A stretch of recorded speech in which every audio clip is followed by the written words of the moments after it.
हर हर महादेव। ओम शिवं नमस्तुभ्यं। ओम नमः शिवाय। दोस्तों, आप श्री शिव महापुराण के श्री कोटि रुद्र संहिता का श्रवण कर रहे हैं। सूत जी बोले, हे ऋषियों, कालांजर नामक पर्वत पर श्री नीलकंठेश्वर शिवलिंग स्थित है। यह भक्तों के लिए कल्याणकारी है। वहीं पर एक सुंदर कुंड है। जो मनुष्य उस कुंड में स्नान करता है उसके सभी पाप नष्ट हो जाते हैं और उसे मुक्ति मिल जाती है। रेवा नदी के किनारे असंख्य लिंग है जो अमोघ फल देने वाले हैं। इनकी महिमा अनंत है। मैं आपको भगवान शिव के लिंगों की महिमा के बारे में बताता हूँ। आर्तेश्वर नामक ज्योतिर्लिंग पापों का नाश करने वाला है। यहीं पर परमेश्वर व सिद्धेश्वर नामक लिंग भी है। रेवा नदी के किनारे रामेश्वर, कुमारेश्वर, पुंडरीश्वर, मंडलेश्वर एवं तीक्ष्णेश्वर नामक शिवलिंग है। इनके दर्शनों से भक्तों के सभी पापों का नाश हो जाता है। नर्मदा नदी के किनारे स्थित धुंधरेश्वर, शालेश्वर, कुंभेश्वर, सोमेश्वर, नीलकंठेश्वर, मंगलेश्वर व नंदिकेश्वर नामक शिवलिंग सभी कामनाओं को पूरा करने वाले तथा मुक्ति प्रदान करने वाले हैं। ऋषियों ने कहा, हे सूत जी, अब आप हम पर कृपा करके हमें नंदकेश्वर लिंग की महिमा के बारे में बताइए। ऋषियों का अनुरोध मानकर सूत जी ने नंदकेश लिंग की महिमा के विषय में बताना शुरू किया। वे बोले, रेवा नदी के किनारे करणी नामक नगरी है। उस नगरी में एक ब्राह्मण अपनी पत्नी और 2 पुत्रों के साथ रहते थे। जब वे वृद्ध हो गए तब ब्राह्मण अपने परिवार को वहीं छोड़कर स्वयं शिव नगरी काशी चले गए। कुछ समय पश्चात वहां पर उनकी मृत्यु हो गई। जब ब्राह्मणी और उसके पुत्रों को इसकी सूचना मिली तो उन्होंने काशी जाकर ब्राह्मण की अंत्येष्टि एवं अन्य संस्कार किए। तत्पश्चात वे वापस घर लौट आए। कुछ समय बाद ब्राह्मणी का भी अंत समय निकट आ गया। वह बीमार रहने लगी थी। तब उसने अपने पुत्रों को बुलाकर उन्हें अपनी अंतिम इच्छा बताई। ब्राह्मणी बोली, पुत्रों, मेरी मृत्यु के पश्चात मेरी अस्थियों को गंगा जी में प्रवाहित करना तथा मेरा पिंडदान एवं श्राद्ध काशी में ही करना। पुत्रों ने उनकी इच्छा पूरी करने का वचन दिया। जैसे ही बड़ा पुत्र सुवाद माता के लिए पानी लेने गया, उसने प्राण त्याग दिए। अपनी माता की आखिरी इच्छा पूर्ण करने हेतु सुवाद ने उसकी अस्थियों को काशी ले जाने का निश्चय किया। उसे 20 योजन का मार्ग तय करना था। रास्ते में ही रात घिर गई। तब सुवाद ने एक ब्राह्मण के यहाँ रात गुजारने का फैसला किया। उस ब्राह्मण के घर रुककर सुवाद भगवान शिव का पूजन करने के पश्चात वहीं पर विश्राम करने लगा। तभी वहां उसे एक अद्भुत बात दिखाई दी। सूत जी बोले, हे ऋषियों, जिस ब्राह्मण के घर में सुवाद ठहरा था वह सुबह शाम दोनों समय अपनी गायों का दूध निकाला करता था। आज भी उसने अपनी स्त्री से कहा कि बर्तन दे दो, मैं दूध निकालता हूँ। तब उसकी पत्नी ने दूध का पात्र दे दिया और बछड़े को खोलकर गाय के पास भेज दिया। परंतु बछड़े ने जैसे ही थोड़ा सा दूध पिया, उसे तुरंत गाय के पास से हटा दिया गया। माँ के पास से हटा देने पर बछड़ा उछलने लगा, जिससे ब्राह्मण के पैर में ठोकर लग गई। क्रोधित होकर ब्राह्मण ने बछड़े को बहुत पीटा और गाय का दूध निकाल लिया। गाय दुखी होकर रोने लगी कि अपने बच्चे को दूध भी नहीं पिला सकी। मैं अपने बच्चे को पीटते हुए देखती रही, परंतु उसकी कोई मदद नहीं कर सकी। तब बछड़ा अपनी माता को समझाने लगा कि माता, तुम धैर्य रखो, जो जैसा करता है वह उसी का फल भी भोगता है। अपने बछड़े की ज्ञान भरी बातें सुनकर गाय बोली, मैं जानती हूँ कि तुम सही कह रहे हो, परंतु अपने पुत्र की दुर्दशा मुझसे देखी नहीं जाती। मुझे उस ब्राह्मण को दंड देना ही होगा, क्योंकि यदि मैं कुछ नहीं करूँगी तो यही सब बार बार होगा। तब बछड़ा अपनी माता से बोला, माँ, यदि आप ब्राह्मण को मारोगी तो आपको ब्रह्म हत्या का पाप लगेगा। अपने पुत्र की ऐसी बातें सुनकर गाय ने कहा, पुत्र, तुम ठीक कह रहे हो, परंतु गाय को सताने का दंड ब्राह्मण को अवश्य मिलना चाहिए। बाकी रही ब्रह्म हत्या, उसके पाप को मिटाने का उपाय मैं जानती हूँ। यह कहकर गाय चुप हो गई। गाय और बछड़े की ये बातें सुवाद ने सुन ली थी। यह सब सुनकर उसने सोचा कि मैं अपनी माँ की अस्थियां लेकर काशी जा रहा हूँ, परंतु मैं यह भी देखना चाहता हूँ कि गाय ब्रह्म हत्या के पाप से कैसे मुक्त होती है और अपना बदला कैसे लेती है। प्रातःकाल होने पर सुवाद वहां का दृश्य देखने लगा। उस दिन ब्राह्मण ने अपने पुत्र से दूध निकालने के लिए कहा। उसके पुत्र ने भी गाय के बछड़े को पीटना शुरू कर दिया, जिससे गाय को क्रोध आ गया और उसने अपने सींगों का प्रहार लड़के की बगल में कर दिया। यह देखकर ब्राह्मण ब्राह्मणी दोनों दौड़ते हुए अपने पुत्र के पास आए, परंतु कुछ ही देर में उनके पुत्र के प्राण पखेरु उड़ गए। तब हाहाकार मच गया, सब रोने लगे। ब्राह्मण ने पीट पीट कर गाय और उसके बछड़े को घर से निकाल दिया। ब्रह्म हत्या की दोषी उस गाय का रंग सफेद से काला पड़ गया। जैसे ही गाय और बछड़ा घर से निकले, वह पथिक सुवाद भी उनके पीछे पीछे चल पड़ा। वह देखना चाहता था कि गाय क्या करती है और कहाँ जाती है। चलते चलते वे नर्मदा नदी के किनारे पहुंचे, जहां पर पहले से ही नंदिकेश्वर महादेव विराजमान थे। गाय ने नर्मदा नदी में 3 गोते लगाए तो उसका काला रंग पुनः सफेद हो गया। यह देखकर सुवाद को बड़ा आश्चर्य हुआ। गाय वहां से निकलकर कहीं अन्यत्र चली गई। तब नर्मदा को प्रणाम कर ब्राह्मणी पुत्र सुवाद ने भी नदी में स्नान किया। फिर नंदिकेश्वर का विधि पूर्वक पूजन करने के पश्चात वह काशी को चल पड़ा। रास्ते में सुवाद को एक युवती दिखाई दी, जिसने सुंदर वस्त्र एवं अलंकार धारण किए हुए थे। उसने सुवाद से पूछा, ब्राह्मण देवता, आप इस प्रकार प्रसन्न होकर कहाँ से आ रहे हैं और कहाँ जा रहे हैं? तब सुवाद ने उस युवती को सारी बातें बता दी और कहा कि मैं अपनी माता की आज्ञा को पूर्ण करने हेतु उनकी अस्थियां काशी ले जा रहा हूँ। तब यह सुनकर वह युवती बोली, ब्राह्मण, तुम बहुत भोले भाले हो। यह तीर्थ अत्यंत पवित्र है। प्रतिवर्ष वैशाख शुक्ल पक्ष की सप्तमी के दिन नर्मदा की पवित्र धारा में स्वयं गंगा जी आती हैं। आज वही शुभ दिन है, इसलिए तुम अपनी माता की अस्थियों को यहीं प्रवाहित कर दो। यह कहकर वह युवती अंतर्धान हो गई। सुवाद पुनः नर्मदा की ओर लौट आया तथा उसकी पवित्र धारा में सुवाद ने अपनी माता की अस्थियां प्रवाहित कर दी। तभी उसे एक दिव्य दृश्य दिखाई दिया।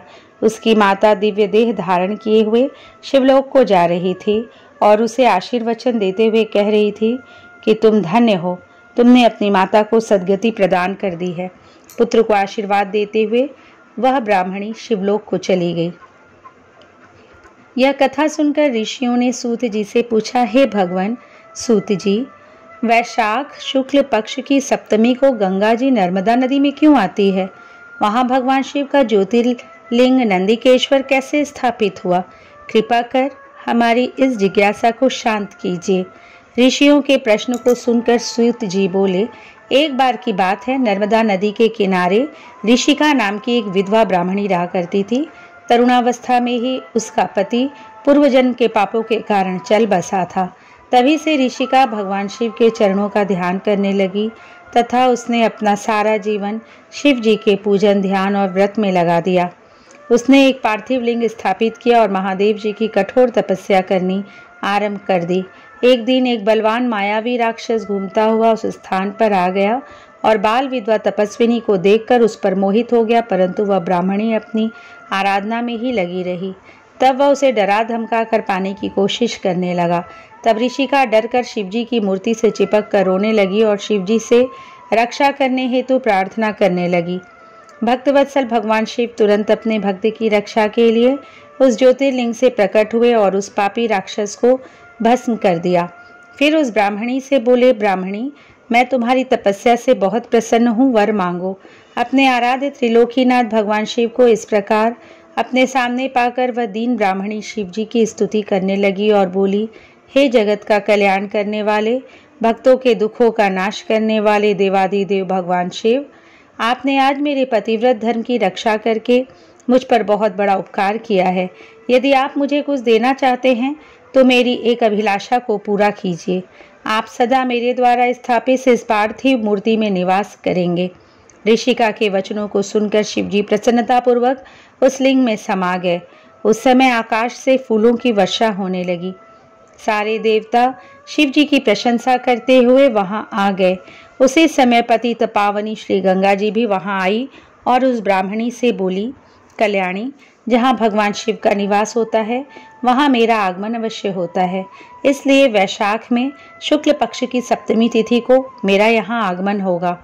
ऋषियों, उस दिन से उस पार्थिव लिंग का नाम नंदिकेश्वर हुआ और उसमें भगवान शिव का वास हुआ और गंगा जी भी प्रत्येक वैशाख शुक्ल पक्ष सप्तमी को वहाँ आने लगी। यह दिव्य तीर्थ पापों का निवारण करने वाला है। इस पवित्र कुंड में स्नान करने से सभी पाप नष्ट हो जाते हैं और मनुष्य को शिव पद की प्राप्ति होती है। सूत जी बोले, हे ऋषियों, पश्चिम दिशा में कपिला नामक नगरी में कालनेश्वर नामक शिवलिंग है, जिसके दर्शनों से सभी पापों से मुक्ति मिल जाती है। पश्चिमी समुद्र पर सिद्धेश्वर शिवलिंग है, जो सभी कामनाओं को पूरा करने वाला है। इसी स्थान पर बहुत से तीर्थ स्थल है। समुद्र के किनारे गोकर्ण नामक सरोवर है। इसमें स्नान करने से ब्रह्म हत्या के पाप से भी मुक्ति मिल जाती है। जो महाबली गोकर्ण सातों रसातल एवं गुफाओं का भ्रमण करते हैं और सदैव शिवजी का पूजन करते हैं, वे शिव रूप को प्राप्त होते हैं। इसी गोकर्ण तीर्थ में जाकर सभी नक्षत्र शिव स्वरूप हो जाते हैं। ब्रह्मा, विष्णु, इंद्र, विश्वेदेव, मरुदगण, वसु, सूर्य, अश्विनी कुमार, चंद्रमा एवं नक्षत्र इसके पूर्व की ओर भ्रमण करते हैं। चित्रगुप्त, अग्नि और पितृ इसके दक्षिण दिशा से दर्शन और भ्रमण करते हैं। वरुण देव गंगा, सिंधु और नर्मदा आदि नदियों के साथ पश्चिम की ओर इसका दर्शन व भ्रमण करते हैं। चंडिका, भद्रकाली, भवानी एवं भूत प्रेत पिशाच इसका दर्शन उत्तर दिशा की ओर से करते हैं। सब देवता, पितृ, गंधर्व, चारण, सिद्ध, विद्याधर, किम पुरुष, गुह्य, खग, वैताल, बलि, दिति के दैत्य पुत्र, मुनिगण एवं सर्प अपनी इच्छाओं की पूर्ति एवं कामनाओं की सिद्धि के लिए देवादिदेव महादेव जी के दर्शन करते हैं। यहाँ स्थापित भगवान सदाशिव की मूर्ति साक्षात मोक्ष प्रदान करने वाली है। माघ माह के कृष्ण पक्ष की चतुर्दशी पर महाबल सदाशिव का पूजन आराधन किया जाता है। इस परम पवित्र प्रतिमा के पूजन से एक चंडालिनी भी अपने पापों से मुक्त हो गई थी और उसे अंत में परम पवित्र शिवलोक की प्राप्ति हुई।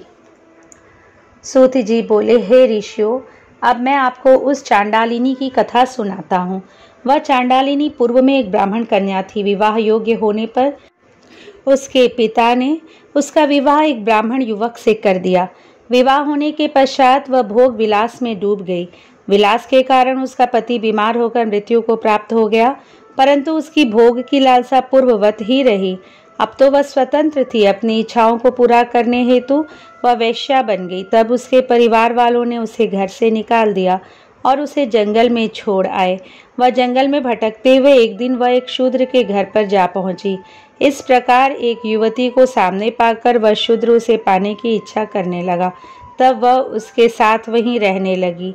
उस शूद्र के साथ रहते हुए उसने मांस, मदिरा तथा अभक्ष्य वस्तुएं खानी शुरू कर दी। एक दिन वह शूद्र किसी कार्य से बाहर गया, तब उसे बड़ी जोर से भूख लगी। अपनी भूख शांत करने के लिए उसने अपने तलवार से आंगन में बंधे बछड़े को काट डाला और उसका मांस खा लिया। इस प्रकार उसने अपने जीवन में सब प्रकार के पाप किए तथा मृत्युकाल आने पर मृत्यु को प्राप्त हुई। यमराज उसे नरक ले गए और वहां उसने नरक की यातनाएं भोगी। अगले जन्म में उसका जन्म एक शूद्र चांडाल के घर हुआ। वह अंधी जन्मी थी और अपने पूर्व जन्म के पापों के कारण कोढ़ी हो गई थी। उसके आसपास कोई नहीं फटकता था। एक बार उसने कुछ लोगों को सदाशिव के गुणों का गान करते हुए सुना। वे कह रहे थे कि माघ कृष्ण पक्ष की चतुर्दशी को भगवान शिव के दर्शन करने से जन्म जन्मांतरों के पाप धुल जाते हैं और मोक्ष की प्राप्ति होती है। तब कल्याणकारी भगवान शिव के दर्शनों की अभिलाषा मन में लिए वह चंडालिनी गोकर्ण क्षेत्र की ओर चल दी। माघ कृष्ण पक्ष की चतुर्दशी से एक दिन पूर्व वह चांडालिनी गोकर्ण जा पहुंची और भूख प्यास से व्याकुल होकर भीख मांगने लगी। जब वह एक बनिए के दरवाजे पर भीख मांग रही थी तो बनिए ने उसकी झोली में बैल के गले की मंजरी डाल दी। जब उस भिखारी ने उसे छूकर देखा तब वह उस मंजरी को उठाकर फेंक दिया। सौभाग्यवश वह मंजरी शिवलिंग पर जा गिरी। उस चंडालिनी के सारे पाप उस मंजरी के शिवलिंग पर चढ़ते ही नष्ट हो गए। अगले दिन चतुर्दशी पर उसने कुछ न खाया और इस प्रकार उसका निराहार व्रत हो गया। भूख के मारे पूरी रात जागी, इसलिए जागरण का फल भी उसे मिल गया। भगवान शिव अपने भक्तों पर सदा अपनी कृपा दृष्टि रखते हैं। उन्होंने उस गरीब चांडालिनी के पापों को नष्ट कर दिया और उसकी इच्छा से उसकी मृत्यु हो गई। उसे शिवलोक ले जाने के लिए विमान आ गया उस दिव्य विमान से वह सदा के लिए सद्गति पाकर शिवलोक को चली गई। हे ऋषियों, इस प्रकार अज्ञानता या भूलवश किया गया भगवान शिव का दर्शन व पूजन भी भगवान शिव को प्रसन्न करता है और भक्तों को मोक्ष प्रदान करता है। सूत जी बोले, हे ऋषियों, इक्ष्वाकु वंश में एक बड़ा पुण्यात्मा राजा हुआ जिसका नाम मित्रसह तथा उसकी पत्नी का नाम दमयंती था। वह अति पतिव्रता व धर्मपरायण स्त्री थी। एक दिन राजा शिकार खेलने वन को गए। वहां उन्होंने कुमठ नामक दैत्य को एक महात्मा को परेशान करते देखा। उन महात्मा के कष्टों को दूर करने के लिए उन्होंने उस राक्षस को मार डाला। तत्पश्चात वापस आकर अपने राजकाज देखने लगे। उधर उस दानव के छोटे भाई कपट ने राजा से बदला लेने के लिए रसोइये का वेश बनाया और राजमहल में नौकरी करने लगा। एक बार गुरु जयंती के अवसर पर राजा मित्रसह ने अपने गुरु वशिष्ठ को भोजन के लिए आमंत्रित किया। गुरुदेव राजा के घर पधारे। उस कपटी राक्षस ने राजा से बदला लेने के लिए खाने में मांस मिला दिया और वह भोजन वशिष्ठ जी को परोस दिया। परंतु गुरु वशिष्ठ ने भोजन करने से पूर्व ही जान लिया कि इस भोजन में मांस है। यह देखकर मुनि को राजा पर क्रोध आ गया और उन्होंने राजा को सदा के लिए राक्षस बन जाने का शाप दे दिया।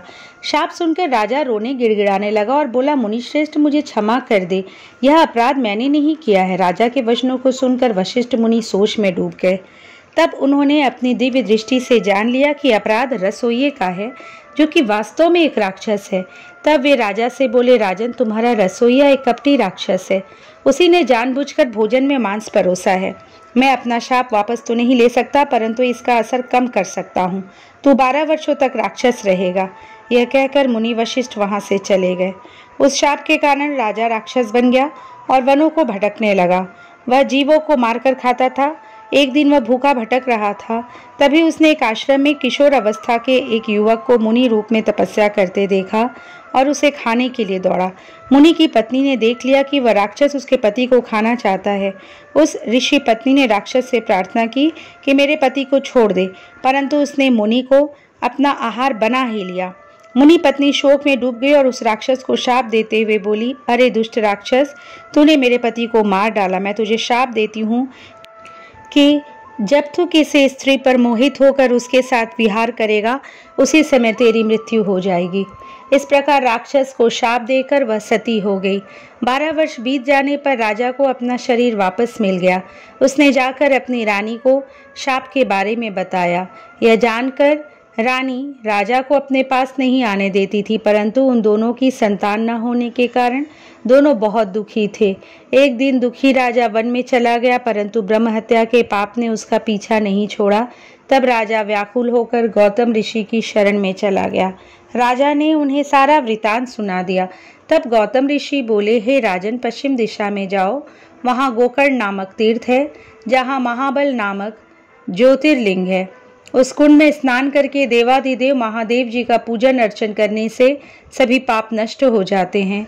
इसलिए तुम वहां जाकर शिव जी की आराधना करो, तभी तुम्हें ब्रह्म हत्या के पाप से मुक्ति मिलेगी।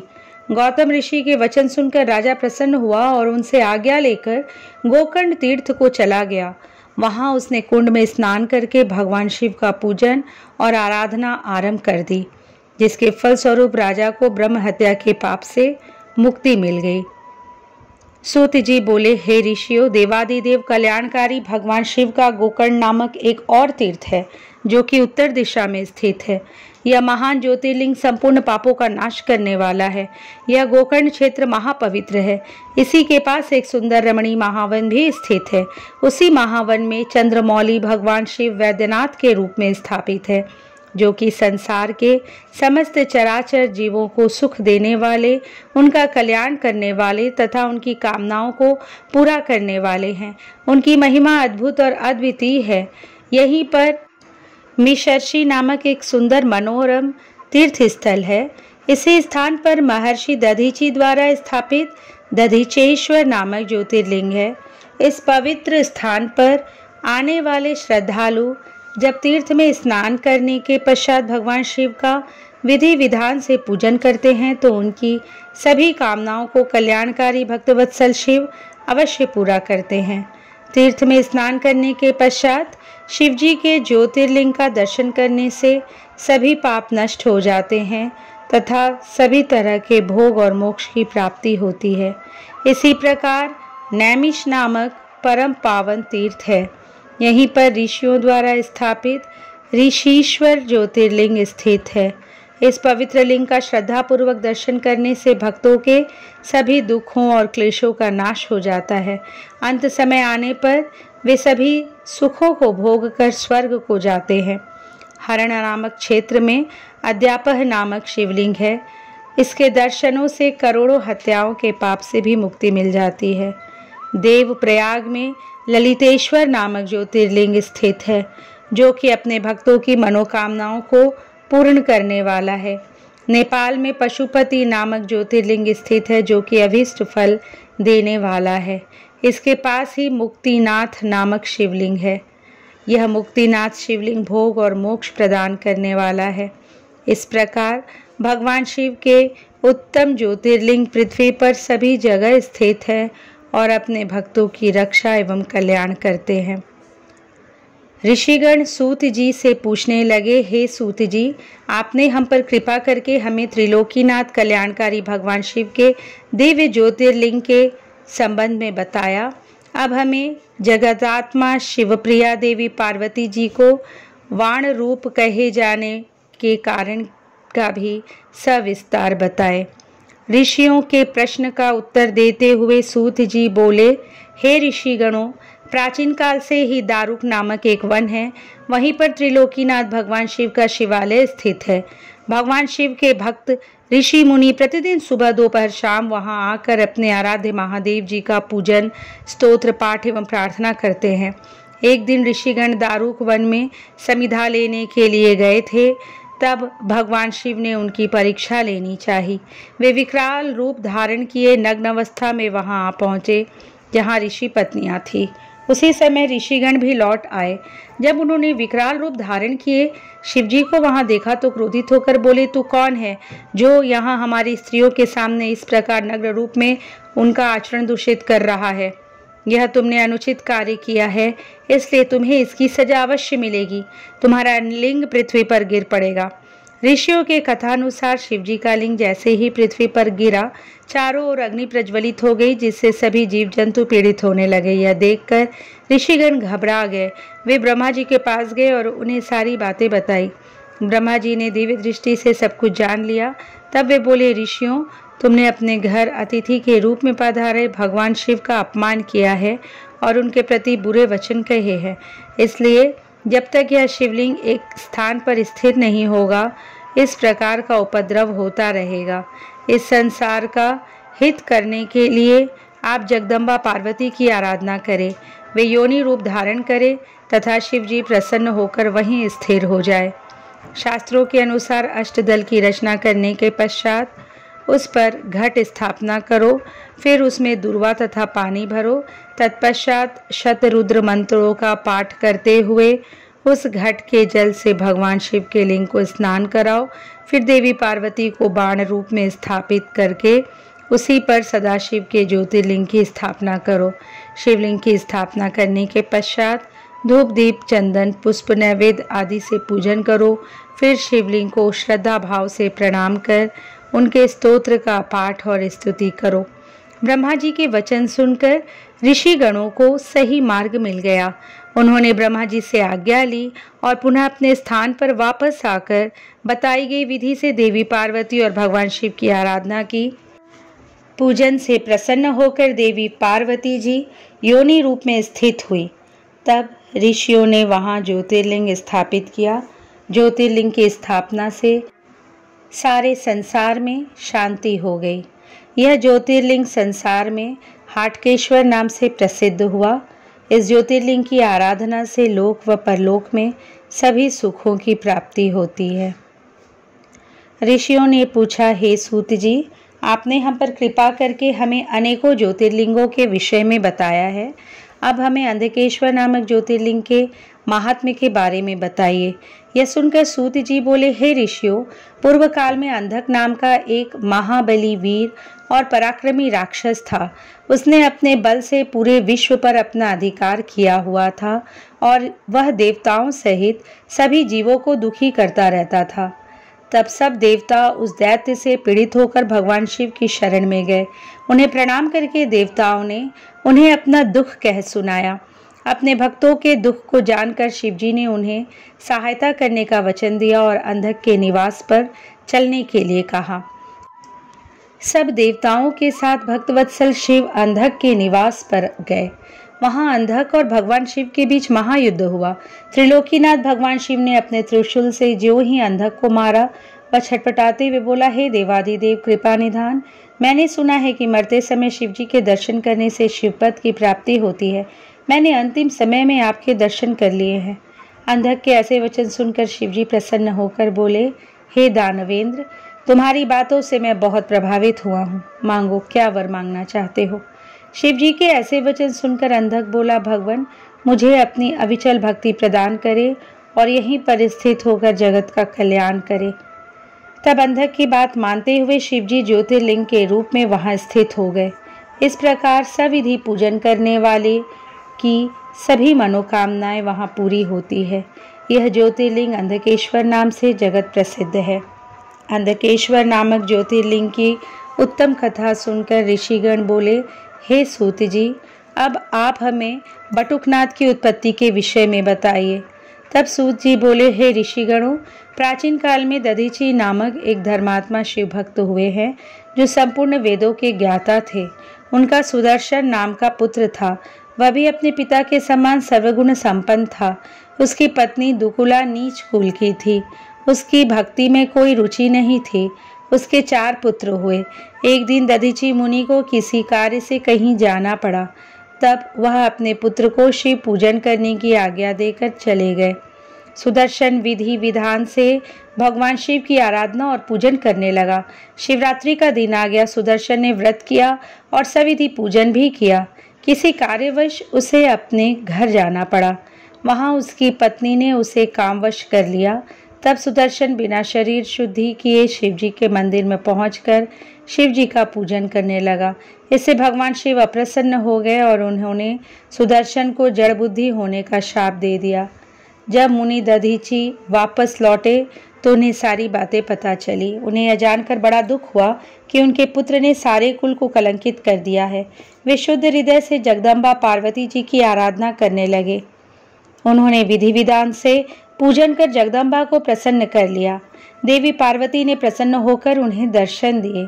जब दधीची मुनि ने हाथ जोड़कर उन्हें प्रणाम किया और अपने पुत्र सुदर्शन को उनके चरणों में डालकर बोले, हे मातेश्वरी, मेरे पुत्र को दीक्षा देकर इसका कल्याण करो, इसकी बुद्धि को सही कर दो, इसे भगवान शिव के क्रोध से बचाकर उनका अनन्य भक्त बना दो। तब पार्वती जी ने सुदर्शन को जनेऊ पहनाकर उसे गायत्री मंत्र की दीक्षा दी। फिर देवी अंतर्धान हो गई।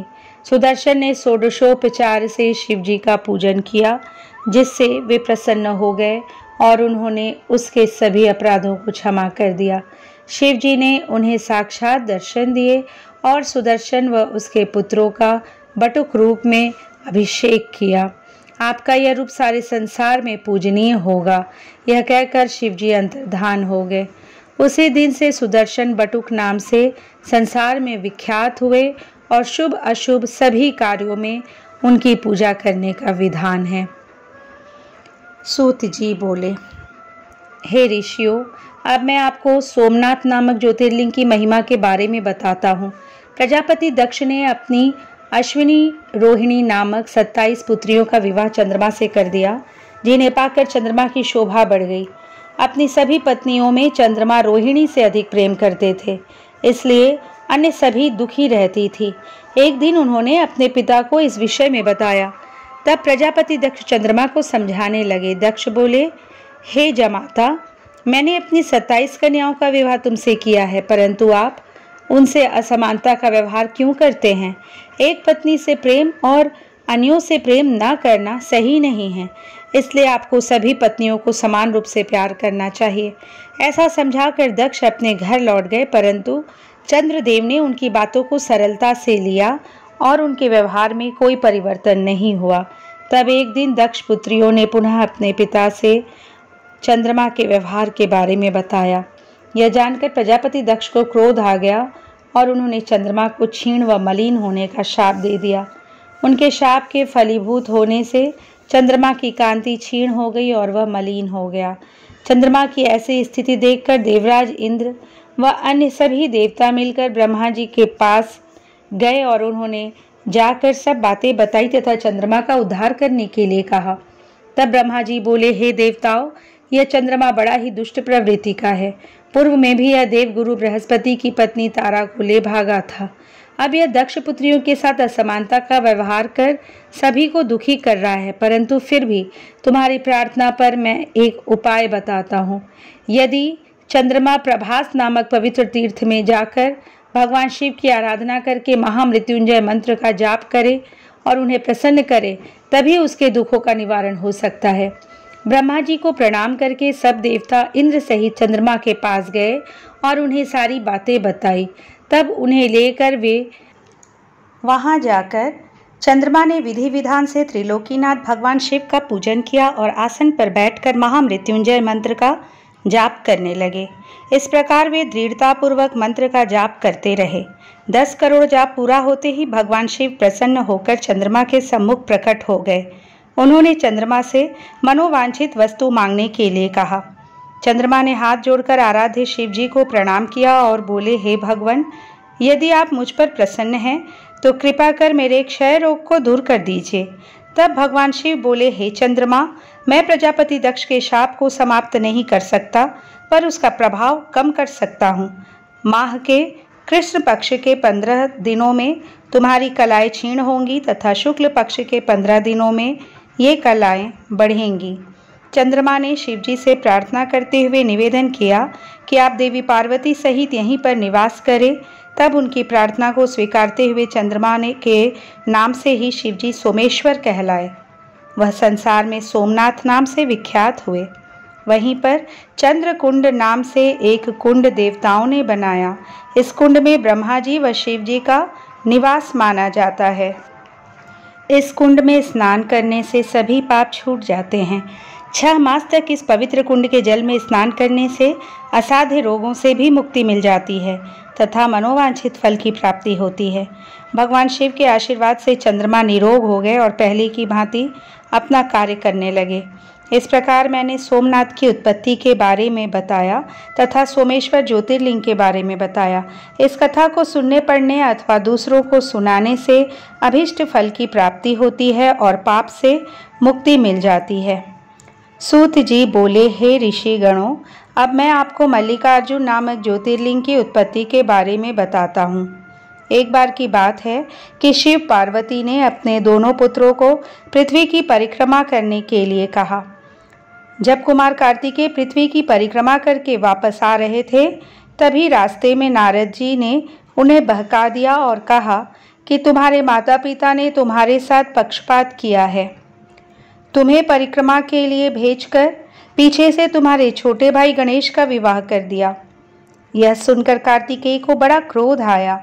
उन्होंने कैलाश पर्वत पर जाकर अपने माता पिता से इस पक्षपात के बारे में कहा और रुष्ट होकर कार्तिकेय क्रौंच पर्वत पर चले गए।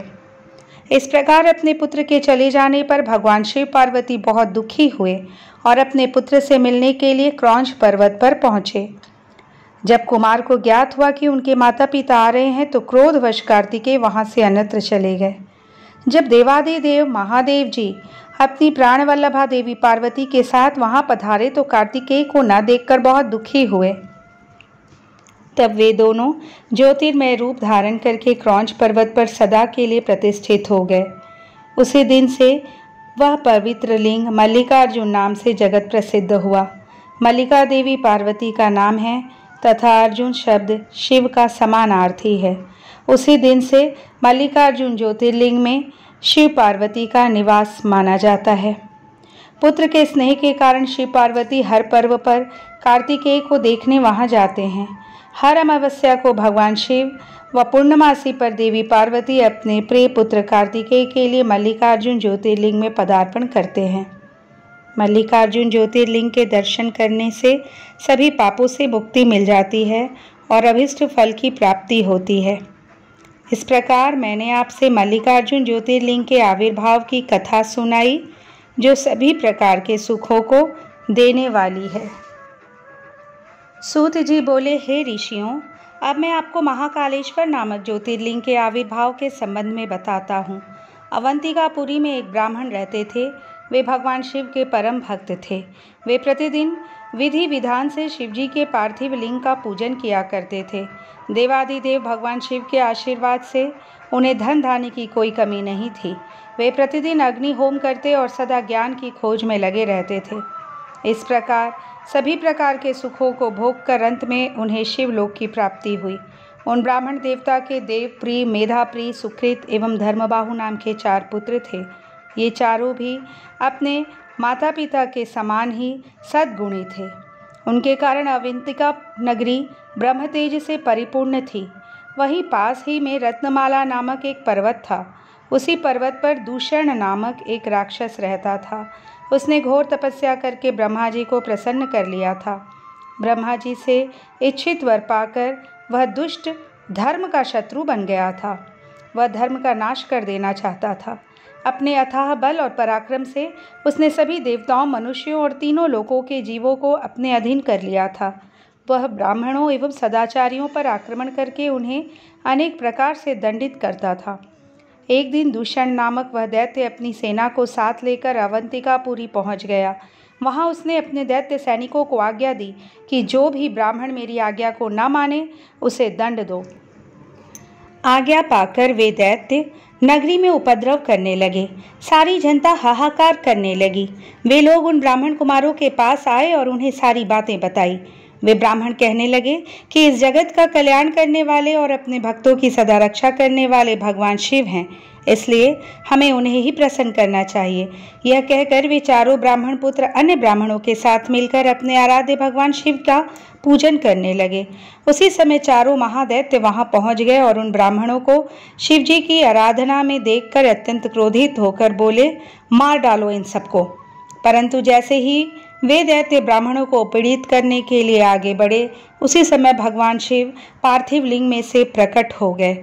उन्होंने पल भर में ही सब दैत्यों को मार डाला और दूषण नामक महादैत्य को भी मौत के घाट उतार दिया। शिव जी को साक्षात सामने पाकर वे सभी ब्राह्मण भगवान शिव की स्तुति करने लगे। आकाश से देवता पुष्प वर्षा करने लगे। भगवान शिव ने प्रसन्नतापूर्वक उन ब्राह्मण कुमारों को वरदान मांगने के लिए कहा। अपने आराध्य भगवान शिव के वचन सुनकर ब्राह्मण बोले, हे देवाधिदेव, कल्याणकारी भगवान, यदि आप हमारी आराधना से प्रसन्न हैं तो हम पर कृपा कर हमें अपने श्री चरणों में स्थान दे, ताकि हम जीवन मरण के बंधन से छूट जाएं और आपके दर्शनों की हमारी अभिलाषा पूरी होती रहे। तब अपने भक्तों की इच्छा को पूरा करते हुए सदाशिव उसी स्थान पर ज्योतिर्मय रूप में शिवलिंग में स्थित हो गए और वह लिंग महाकालेश्वर नाम से जगत प्रसिद्ध हुआ। इसकी उपासना करने से सभी मनोरथ पूर्ण हो जाते हैं। सूत जी बोले, हे ब्राह्मणों, अब मैं आपको महाकालेश्वर की उत्पत्ति की कथा सुनाता हूँ। उज्जैन नगरी में राजा चंद्रसेन का राज्य था। भगवान शिव के मुख्य सेवक मणिभद्र के साथ उसकी घनिष्ठ मित्रता थी। मणिभद्र ने राजा चंद्रसेन को कौस्तुभ मणि भेंट की। राजा ने प्रसन्नतापूर्वक मणि को अपने गले में धारण कर लिया। वह कौस्तुभ मणि सूर्य के समान चमकती थी, जिसे देखकर अन्य राजा चंद्रसेन से ईर्ष्या रखने लगे। सब राजाओं ने मिलकर चंद्रसेन पर आक्रमण कर दिया। जब राजा चंद्रसेन चारों ओर से अन्य राजाओं की चतुरंगणी सेना से घिर गया, तब वह अपने प्राणों की रक्षा के लिए महाकालेश्वर ज्योतिर्लिंग की शरण में गया और भक्ति भावना से देवाधिदेव महादेव जी का पूजन करने लगा। राजा चंद्रसेन भगवान शिव के पूजन में मगन था। उसी समय एक विधवा गोपी अपने छोटे से बालक को गोद में लिए वहां आई। वह बालक राजा को शिव पूजन करते हुए देखता रहा। जब गोपी वापस घर आ गई, तब वह बालक मन में शिव पूजन का निश्चय करके कहीं से एक पत्थर ढूंढ लाया और उसे स्थापित करके धूप, दीप, गंध, पुष्प, नैवेद्य से उसी प्रकार पूजने लगा जिस प्रकार उसने राजा को करते देखा था। उसकी माता ने उसे भोजन करने के लिए बुलाया, परंतु वह तो अपनी आराधना में लगा था। जब बार बार बुलाने पर भी बालक नहीं आया तब उसकी माता को क्रोध आ गया और वह वहां से बालक को खींच कर ले गई और डांटने फटकारने लगी। उसने शिवलिंग रूप में स्थापित उस पत्थर को उठाकर फेंक दिया। यह देखकर बालक बहुत दुखी हुआ और शिवजी का नाम लेते हुए मूर्छित हो गया। बालक की ऐसी हालत देखकर माता रोने लगी और रोते रोते वह भी बेहोश हो गई। कुछ समय बीतने पर बालक को जब होश आया तो उसने स्वयं को भगवान शिव के सुंदर मंदिर में, जहाँ रत्नमय ज्योतिर्लिंग स्थित था, पाया। यह देखकर वह बड़ा आश्चर्यचकित हुआ। भगवान शिव को धन्यवाद करके उनका नाम जपता हुआ वह बालक अपने घर की ओर चल पड़ा। घर पहुंचकर देखा कि उसके घर के स्थान पर एक सुंदर महल खड़ा था। अंदर उसकी माँ सुंदर वस्त्र आभूषण पहने रत्न जड़ित पलंग पर सोई थी। उसने अपनी माता को जगाया। सब कुछ जानकर वह अत्यंत प्रसन्न हुई। दूसरी ओर जब राजा चंद्रसेन का पूजन समाप्त हुआ तो उसे सब कुछ ज्ञात हुआ। राजा अपने मंत्रियों को साथ लेकर गोपी के पास पहुंचा। वहां उन्होंने उत्सव किया। शीघ्र ही यह समाचार पूरे नगर में फैल गया। जब चंद्रसेन के शत्रुओं को यह पता चला कि उसकी नगरी पर भगवान शिव की विशेष कृपा है, तब उनके शत्रुओं को यह समझ में आ गया कि राजा चंद्रसेन महाकालेश्वर का परम भक्त है, इसलिए हम उसे कभी जीत नहीं सकते। वे सब राजा चंद्रसेन से मित्रता करने हेतु उस गोपी के घर चले गए। वहां पहुंचकर उन्होंने शिव जी का पूजन किया और राजा से मित्रता कर ली। तभी वहां हनुमान जी ने प्रत्यक्ष दर्शन दिए। हनुमान जी को सामने पाकर सबने हाथ जोड़कर उन्हें प्रणाम किया। हनुमान जी ने उस बालक को गले से लगाया और बोले, इस संसार का कल्याण करने वाले भगवान शिव हैं। वे भक्त वत्सल हैं और सदा ही अपने भक्तों पर कृपा दृष्टि रखते हैं। इस बालक ने सच्चे मन से शिव जी की स्तुति की, जिससे प्रसन्न होकर शिव जी ने इसके सभी दुखों को दूर किया है। इस लोक में सभी सुखों को भोग कर इसे मोक्ष की प्राप्ति होगी। यह 8वां महायज्ञ पुरुष होगा और नंद नाम से जाना जाएगा। भगवान विष्णु जब कृष्ण का अवतार लेंगे तो इसी के घर में निवास करेंगे। यह कहकर वे अंतर्धान हो गए। तत्पश्चात सब राजा विदा लेकर अपने अपने नगर चले गए। राजा चंद्रसेन विधि पूर्वक महाकालेश्वर का पूजन करने लगे और इस लोक में सभी सुखों को भोग कर अंत में मोक्ष पद को प्राप्त हुए। सूत जी बोले, हे विप्रगण, प्राचीन काल में श्री नारद जी ने गोकर्ण क्षेत्र में भगवान शिव का पूजन किया। फिर वे विंध्याचल पर्वत पर गए। विंध्याचल ने उनका आदर सत्कार किया और उन्हें उत्तम आसन पर बैठाया। स्वयं भी वह नारद जी के पास बैठ गया। तब नारद जी कहने लगे, विंध्याचल, तुम निश्चय ही महाबलशाली और विशाल हो। सभी पर्वत तुम में व्याप्त हैं, परंतु सुमेरु पर्वत का अपना अलग अस्तित्व व पहचान है। यद्यपि तुम में सभी गुण विद्यमान है, परंतु फिर भी सुमेरु की बराबरी तुम नहीं कर सकते। नारद जी के वचन सुनकर विंध्याचल पर्वत को बहुत दुख हुआ। वह सोचने लगा, मेरा जीवन तो व्यर्थ है। जब मैं किसी के कोई काम नहीं आया तो मुझे अपने जीवन को सुधारना चाहिए। यह विचार कर वह भगवान शिव की शरण में गया। विंध्याचल में ओंकारेश्वर जाकर वहीं समीप में भगवान शिव का पार्थिव लिंग स्थापित किया और विधि विधान से भक्ति पूर्वक उसकी नियमित आराधना करने लगा। वह घंटों शिवजी के चरणारविंदों के ध्यान में मगन रहता। इस प्रकार उसे शिव जी का ध्यान और तप करते हुए बहुत समय बीत गया। एक दिन उसकी तपस्या से प्रसन्न होकर देवाधिदेव भगवान शिव ने उसे साक्षात दर्शन दिए तथा उसकी कामना जाननी चाहिए। शिव जी बोले, विंध्याचल, मैं तुम्हारी भक्ति भावना से बहुत प्रसन्न हूँ, वर मांगो। भगवान शिव के निर्मल वचनों को सुनकर विंध्याचल की खुशी का कोई ठिकाना न रहा। उसने अपने आराध्य देव की स्तुति आरंभ कर दी। फिर बोला, हे कल्याणकारी भगवान शिव, यदि आप प्रसन्न हैं तो कृपा कर मेरी बुद्धि को शुद्ध करें और मुझे श्रेष्ठ विचार प्रदान करें। भगवान, आप यहीं पर निवास कर इस जगत का कल्याण करें। तब विंध्याचल की मनोकामना को पूर्ण करते हुए भगवान शिव ने उनके इच्छित वर को प्रदान किया और स्वयं विंध्याचल द्वारा स्थापित लिंग में ज्योतिर्मय रूप में विराजमान हो गए। वह ज्योतिर्लिंग परमेश्वर नाम से प्रसिद्ध हुआ ओंकारेश्वर व परमेश्वर नामक शिव ज्योतिर्लिंग अलग अलग होते हुए भी एक हैं। ये अपने भक्तों को अभिष्ट फल प्रदान करने वाले तथा उन्हें मोक्ष देने वाले हैं। इस प्रकार अपने भक्त विंध्याचल पर अपनी कृपा दृष्टि कर शिवजी अंतर्धान हो गए। ऋषियों, इस प्रकार मैंने आपसे ओंकारेश्वर नामक शिवलिंग की महिमा का वर्णन किया। सूत जी बोले, हे ऋषिगणों, भगवान विष्णु के नर नारायण नामक अवतार ने बद्रिकाश्रम में तपस्या करनी आरंभ कर दी। तब अपने उन दोनों श्रेष्ठ भक्तों की इच्छा पूर्ण करने हेतु भगवान शिव पार्थिव लिंग में उनके पूजन को ग्रहण करने के लिए आते थे। इस प्रकार नर नारायण को भगवान शिव का पूजन करते करते बहुत समय व्यतीत हो गया। इससे उनकी भक्ति भावना दिन प्रतिदिन प्रबल होती गई और वे शिवजी को प्रसन्न करने हेतु उनका पूजन करते रहे। उनकी उत्तम तपस्या से प्रसन्न होकर भगवान शिव उनके समक्ष प्रकट हो गए और बोले, हे नर नारायण, मैं तुम्हारी आराधना से बहुत प्रसन्न हूँ, तुम मुझसे वर मांगो। भगवान शिव के वचन सुनकर नर नारायण बहुत प्रसन्न हुए और भक्तवत्सल कल्याणकारी शिव को प्रणाम करते हुए बोले, हे देवेश्वर, यदि आप हम पर प्रसन्न हैं तो हमारी प्रार्थना से आप साक्षात रूप में यहाँ सदा विराजमान रहे। उन दोनों के अनुरोध पर देवादिदेव महादेव जी हिमालय के केदार नामक उस तीर्थ में ज्योतिर्लिंग रूप में स्थित हो गए और वह ज्योतिर्लिंग संसार में केदारेश्वर नाम से प्रसिद्ध हुआ।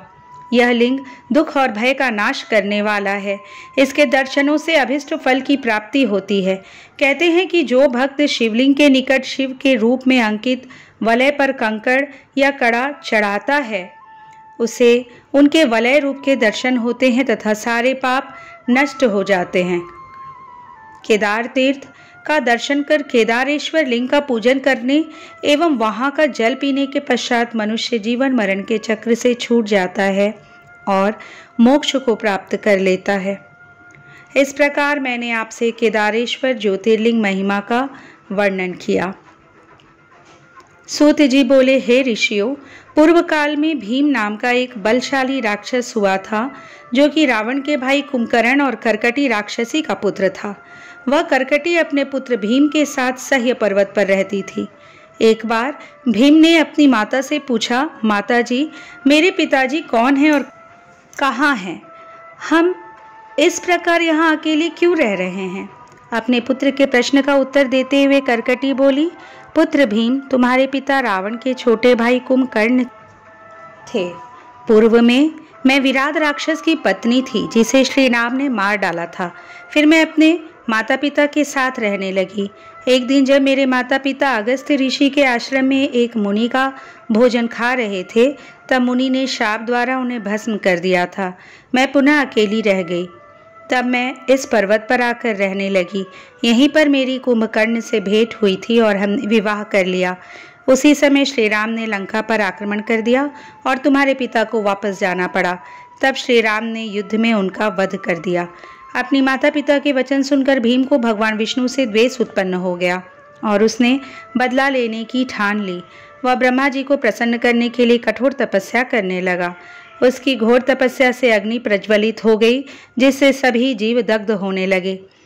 तब ब्रह्मा जी उसे वर देने के लिए गए।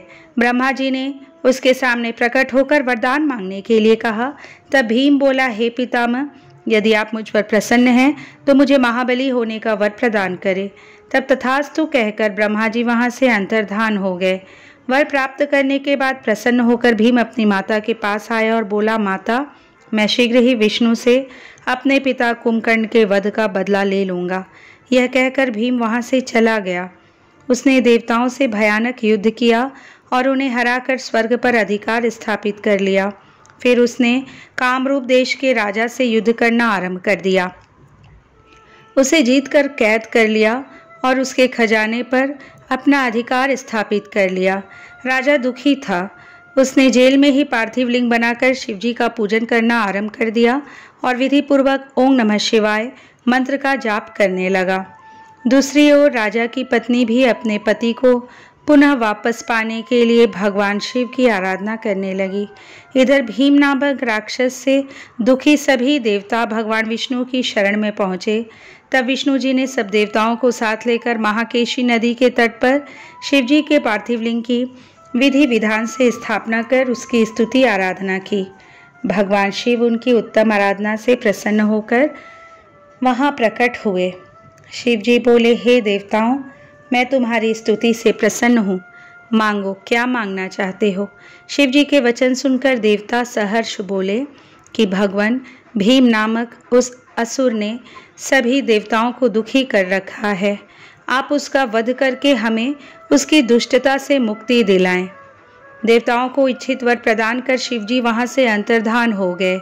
देवता बहुत प्रसन्न हुए और जाकर राजा को भी सूचना दी कि भगवान जल्दी ही तुम्हारे शत्रु भीम का नाश कर तुम्हें मुक्त करेंगे। सूत जी बोले, हे ऋषिगणों, अब मैं आपको भीमशंकर ज्योतिर्लिंग के महात्म्य के बारे में बताता हूँ। इधर जब दानव भीम को यह ज्ञात हुआ कि राजा कैद खाने में कोई अनुष्ठान कर रहा है, तब वह क्रोधित होकर जेल खाने में पहुंचा। भीम राजा से बोला, हे दुष्ट, तू मुझे मारने के लिए कैसा अनुष्ठान कर रहा है, बता, अन्यथा मैं अपनी इस तलवार से तेरे टुकड़े टुकड़े कर दूंगा। इस प्रकार भीम और उसके अन्य राक्षस सैनिक राजा को धमकाने लगे। राजा भयभीत होकर मन ही मन भगवान शिव से प्रार्थना करने लगा। वह बोला, हे देवाधिदेव, कल्याणकारी भक्तवत्सल भगवान शिव, मैं आपकी शरण में आया हूँ, आप मेरी इस राक्षस से रक्षा करें। इधर जब राजा ने उसकी बात का कोई जवाब नहीं दिया तो वह क्रोधित होकर तलवार हाथ में लिए उस पर झपटा। एकाएक वह तलवार शिवजी के पार्थिव लिंग पर पड़ी और उसमें से भगवान शिव प्रकट हो गए। उन्होंने अपने त्रिशूल से उस तलवार के 2 टुकड़े कर दिए। फिर उनके गणों का दैत्य सेना के साथ महायुद्ध हुआ। उस भयानक युद्ध से धरती और आकाश डोलने लगा। ऋषि तथा देवतागण आश्चर्यचकित रह गए। तब भगवान ने अपने तीसरे नेत्र की ज्वाला से भीम को भस्म कर दिया, जिससे वन में भी आग लग गई और अनेक औषधियां नष्ट हो गई जो अनेक रोगों का नाश करने वाली थी। तब अपने भक्तों का कल्याण करने के लिए कल्याणकारी भगवान शिव सदा के लिए राजा द्वारा स्थापित उस पार्थिव लिंग में विराजमान हो गए और संसार में भीमशंकर नाम से प्रसिद्ध हुए। भगवान शिव का यह लिंग सदैव पूजनीय और सभी आपत्तियों का निवारण करने वाला है।